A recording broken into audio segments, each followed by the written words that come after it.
Évacuer les Canadiens coincés dans un Soudan secoué par de violents affrontements, appuyer l'Ukraine dans sa lutte contre la Russie, calmer les tensions en Haïti. Quand une crise survient dans le monde, les regards ici se tournent vers Mélanie Joly, la ministre des Affaires étrangères, celle qui a le mandat de défendre la perspective et les intérêts canadiens sur les tribunes internationales. A-t-elle réussi à imposer la voix du Canada dans le monde? J'ai rencontré la ministre Joly au quartier général des Affaires étrangères à Ottawa. Mélanie Joly, bonjour. Bonjour. Bon, commençons par parler du Soudan. On a évacué des Canadiens là-bas. Vous les voyez durer combien de temps, ces évacuations-là? Bien, en fait, jusqu'à temps que ce soit possible pour nous et nos forces armées de sortir des Canadiens. De plus en plus, on voit qu'on est en mesure justement d'en sortir. On a participé à un effort international depuis le jour 1 de la crise. Donc, on a été capable de travailler avec la France, avec l'Allemagne, avec le Royaume-Uni pour sortir plusieurs des Canadiens qui étaient déjà là. Et là, on a été capable aussi de faire atterrir de nos avions. Et donc, présentement, chaque personne qui est au Soudan et qui a un problème et qui lève la main, on est en contact avec cette personne-là. Et le but, c'est qu'ils puissent dans le fond, transportés à un endroit à l'extérieur du Soudan qui est sécuritaire. Il y a des gens qui ont dit pourquoi ça a pris tant de temps. Il y avait des avions d'autres pays qui étaient là à Khartoum, qui ramassaient des gens. Il y a des Canadiens qui sont montés à bord de ces appareils-là. Les nôtres étaient stationnés à Djibouti, puis on nous disait ben, c'est difficile, ça nous prend de la place à l'aéroport. Pourquoi ça n'a pas été organisé plus rapidement? Bien, premièrement, on n'a pas perdu de temps parce que dès le jour 1, on a commencé à sortir des gens. Le premier pays... Pas sur nos avions, par contre. C'est en l'espace de 3 jours qu'on a envoyé des avions, donc je pense vraiment pas qu'on a perdu de temps. On a 200 soldats qui sont allés pour aussi aider les forces britanniques à sécuriser l'aéroport. Et puis, on va continuer. Un autre pays dont on parle beaucoup, dont vous parlez beaucoup, c'est Haïti, où la situation ne s'améliore pas. Non. Et la semaine dernière, il y a des citoyens qui ont pris sur eux de capturer des gens qui étaient sous le contrôle de la police nationale haïtienne, de les lyncher essentiellement sur la place publique. Vous misez sur la police nationale haïtienne depuis le début. Comment ça se fait? Qu'est-ce qui ne fonctionne pas? Bien, encore une fois, la situation en Haïti s'est détériorée encore plus. Le nombre de meurtres a augmenté, le nombre de kidnappings a augmenté. Encore une fois, l'ONU, dans son rapport la semaine dernière, a dit maintenant ce qui se passe en Haïti, c'est l'équivalent d'une zone de guerre.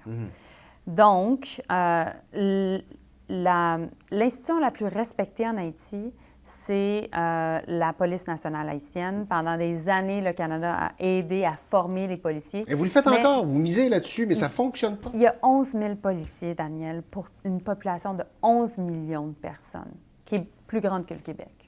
Donc, il y a un manque de policiers, il y a un manque d'expertise, et nous, on travaille là-dessus. Le Canada est encore et toujours le leader sur la question d'Haïti, ça sera encore le cas, mais bien entendu, le but, c'est de faire en sorte de renforcer la capacité, parce que c'est la meilleure façon. Mais on dirait que le feu est pris à la résidence, puis on forme des pompiers.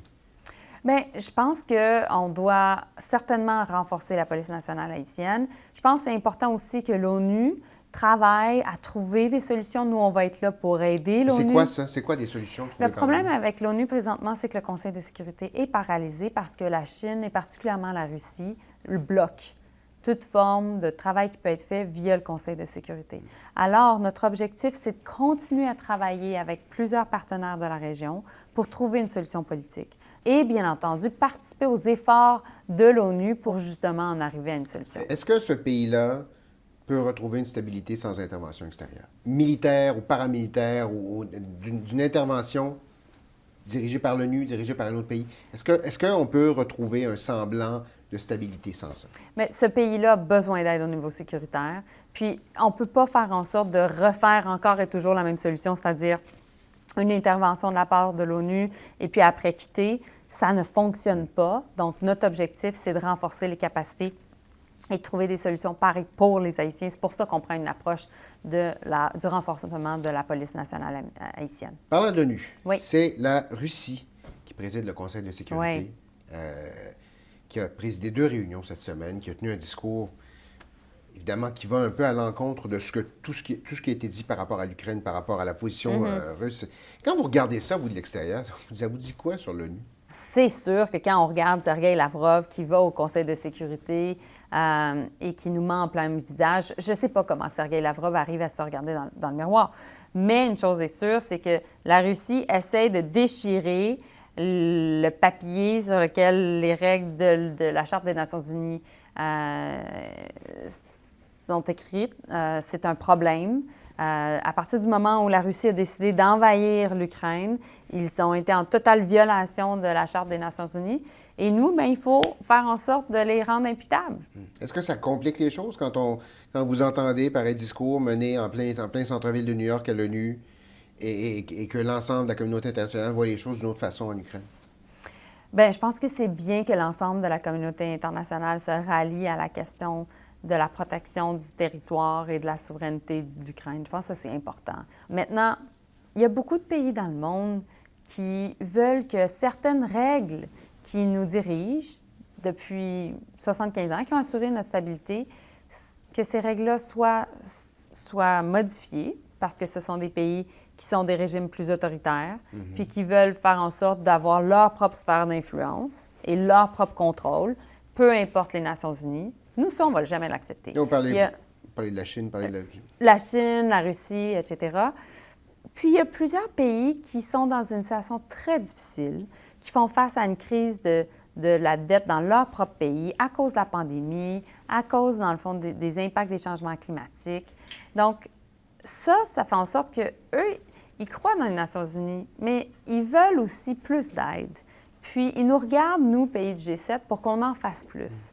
Et une des grandes discussions qui a lieu présentement au niveau international, c'est la réforme du financement, dans le fond, de la Banque mondiale, du système financier international pour les aider à être capables de gérer leur crise de la dette. Parce que quand vous ne le faites pas, ce vide-là, il est occupé par la Chine, la Russie, c'est ça? Exactement. Parce que présentement, il y a une guerre d'influence.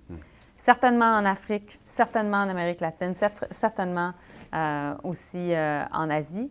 Et nous, notre rôle, c'est d'être ce pays qui tend la main pour aider, qui est capable d'amener les préoccupations de plusieurs pays et de leur offrir la plateforme nécessaire pour exprimer ce point de vue-là.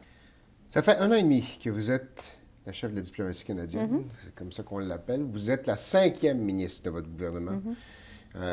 Depuis l'arrivée au pouvoir des libéraux en 2015. Il y avait beaucoup de critiques à l'égard de la politique des affaires étrangères du gouvernement. Vous aviez entamé une révision l'année dernière. Elle est où, cette révision-là? Ça va bien.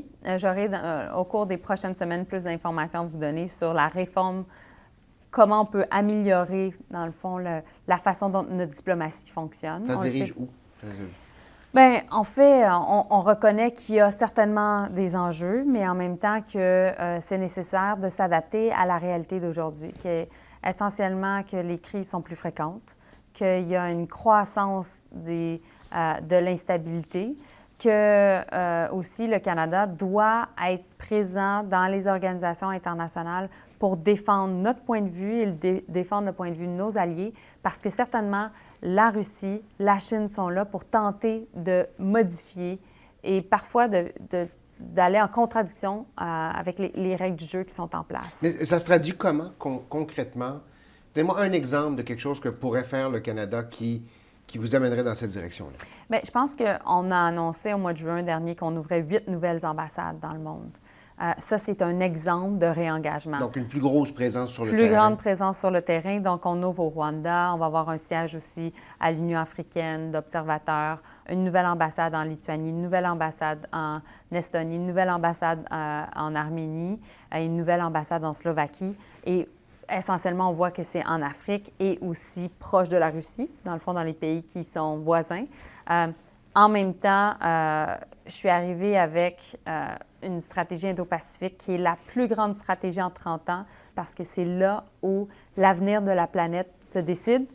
Et tout ce qui va se passer en Indo-Pacifique, en Asie, va avoir un impact chez nous à la maison. Petite question un peu plus politique en terminant. Oui. M. Trudeau a déjà dit qu'il serait là au prochain scrutin, mais à chaque fois qu'on parle de la succession de M. Trudeau, votre nom rebondit dans la pile.